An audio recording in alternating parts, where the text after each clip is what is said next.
Sveiciens skolēniem! Šobrīd mēs atrodamies Belīzē tauriņu fermā. Tauriņi mūsu ģimenē ir kaut kas ļoti īpašs, jo tie kā kāzu simbols ieveda mūsu kopējā dzīvē. Tāpēc esam ļoti priecīgi un lielu paldies sakam tiem skolēniem, kas mūs šeit atsūtīja. Un izpildam viņu galveno lūgumu, sūtam video sveicienu Daugavpils Universitātes rektoram Arvīdam Barševskim. Kur mēs šobrīd atrodamies? Mēs atrodamies Belīzē tauriņu fermā. Kā sauc šī ferma?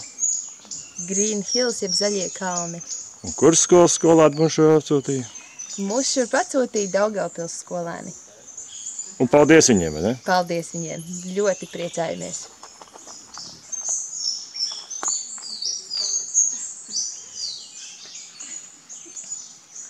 Pat vajadzētu tiem gudiniekiem